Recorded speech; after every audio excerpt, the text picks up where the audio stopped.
We at the HIV Justice Network are dedicated to supporting advocates like you to end HIV criminalisation. One of the things we do is we travel around the world capturing events and meeting advocates to hear success stories. One of the most exciting success stories of recent times was in Colorado.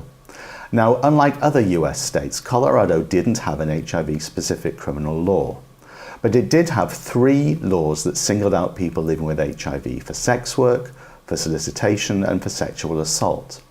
Back in 2012, a small group of dedicated HIV advocates got together to figure out whether this law was a problem, and if so, what could they do about it? One of those people was Barb Cardell. Now, we caught up with Barb at the HIV is Not a Crime Training Academy in Huntsville, Alabama, back in May 2016. We spent a lot of time reading these laws and started thinking about how they were playing out in our community, and realized that we needed to start doing some education with the ASOs and with people living with HIV because nobody knew about them. That's often this problem, is that in many states these laws exist, but people aren't aware that they're on the books or that they're even being used. And so we educated ourselves, and then we started talking to other people living with HIV who didn't feel that they were impacted by these laws, but we started breaking down how it could impact every single person living in the state of Colorado due to stigma, due to discrimination. So as Barb and her colleagues traveled around the state educating people living with HIV about the law, particularly as it related to sex work, they began hearing from women, from transgender people, from homeless youth, that in fact these laws were being used against them. In order to effect change, you have to document the problem. And that's exactly what Barb's colleague, Kerry Hartel, talked about at the Training Academy in Huntsville.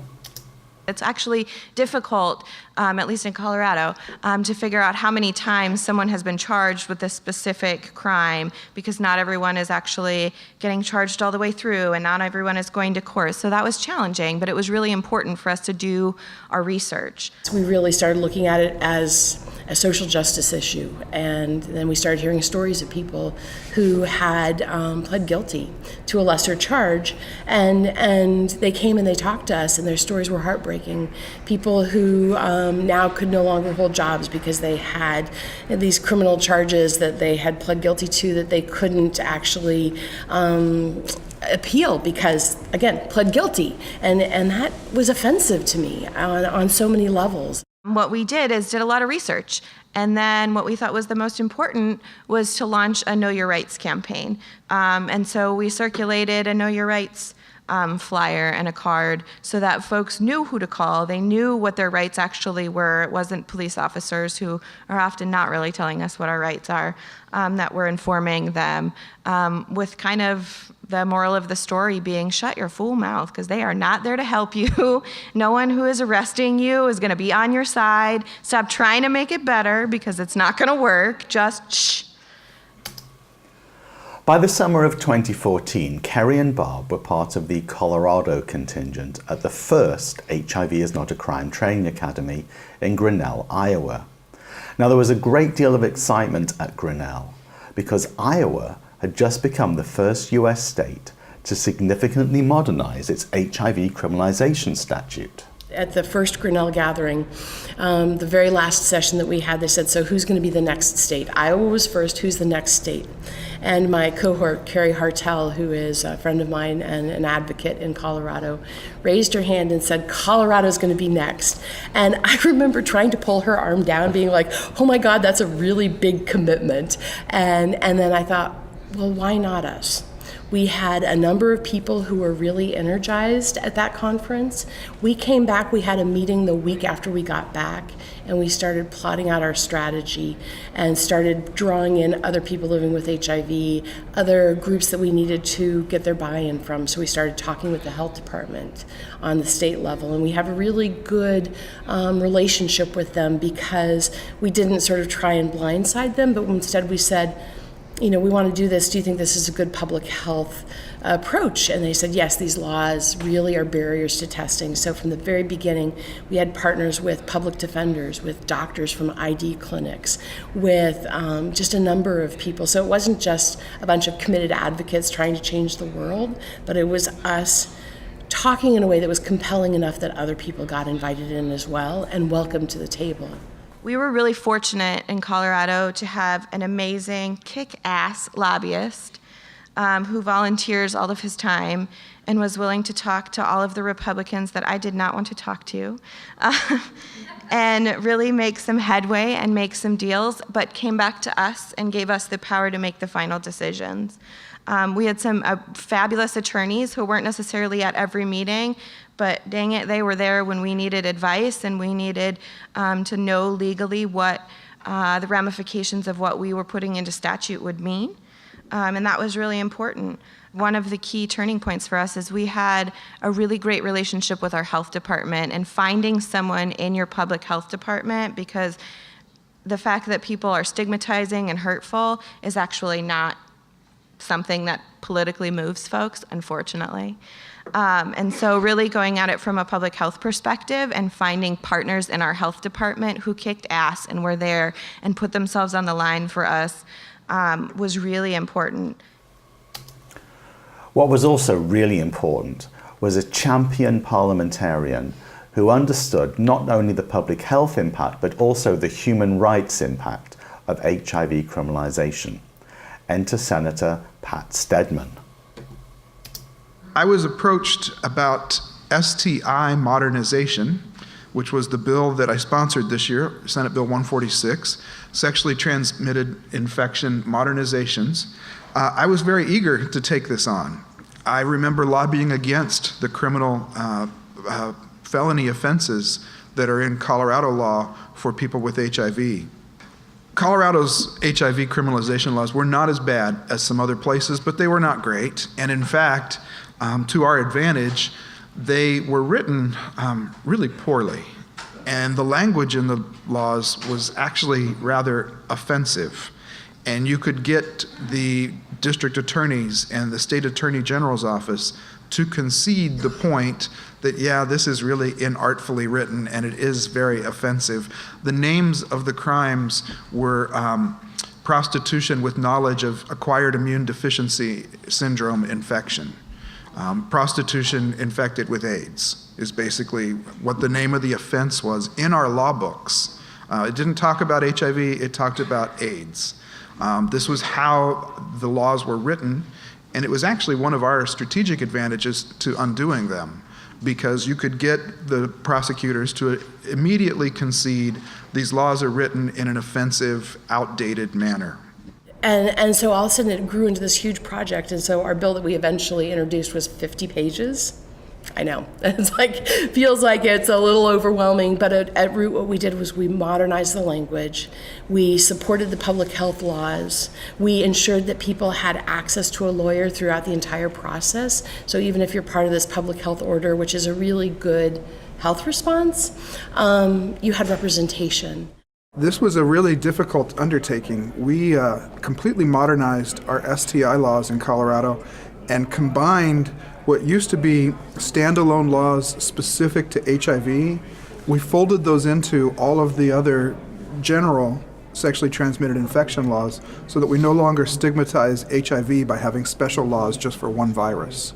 And in so doing, we actually bring a lot of the due process and some of the procedural aspects of public health order enforcement that was in our law, in our state, specific only to HIV, now applies to other sexually transmitted infections as well. So, whatever the next virus is to come along, if it's the Zika virus that we, become increasingly concerned about, our laws are going to be flexible and nimble enough to respond to those things and not be stuck in the 1980s and 1990s like they were. When working on modernizing a law, one of the most important lessons learned is that different groups respond to different messages, as Barb Cardell told the Beyond Blame pre-conference at AIDS 2016 in Durban. While I talk about stigma and I talk about human rights for people living with HIV, what our legislators wanted to hear was about science and about how these laws didn't actually reflect science anymore, and that having these laws on the books were keeping people from testing and accessing care, which are things that we know, but oftentimes we don't lead with, and sometimes that's what legislators need to hear. Messaging this in a way to not scare off your supporters is really important. And so the more you can do to talk about public health, talk about testing and treatment, talk about prevention efforts, talk about the barriers that criminal laws, the threat of arrest, the threat of prosecution present to these goals of testing and treatment and promotion of public health, then you're in the right zone where you got people's attention. The biggest thing you're up against in taking on this cause is just people's fear and ignorance. You know, we were passing out fact sheets that said spit doesn't transmit. And that was controversial, and there were people that didn't believe that that was true. Education is often the key to successful reform efforts. And in the case of Colorado, another successful strategy was to hide their reforms inside a much larger bill. One of the strategies that we had that worked was that we brought a very comprehensive piece of legislation, and it was full of controversy. Anytime you're talking sexually transmitted infections, you know, you're talking about consent and anonymity, you're talking about the rights of minors, you're talking about the rights of crime victims, the rights of pregnant women. You know, there's a whole panoply of issues that are presented in that bill, and there was something for everybody to sort of get fixated on or distracted by. And believe it or not, the criminal repeals really weren't where the attention was paid in this bill. Our prosecution community, you know, they were very concerned about this, but most legislators were more interested in talking about the rights of parents and minors around testing and treatment for STIs than they were about criminalization. As a woman living with HIV, I was very proud to be a lead on our legislation and to work with Senator Stedman because he understands so deeply this balance of public health and human rights and talking about both of those in a way that respects individuals. And in Colorado, we were fortunate. There was an early effort to remove the sex workers from that piece and to say, well, it'll be really easy if we just modernize the language around HIV and then come back next year. And we were very blessed because nobody was willing to do that. There is no one who is an acceptable loss in our movement when we are decriminalizing. We are all important, and everyone who is targeted in these laws matter. And so as we talk about them, we can change the world, but we need to not leave anybody behind. And if it is led by people living with HIV, we make sure that our populations and our partners who need to be part of this movement are at the table, and that is how we accomplish victory.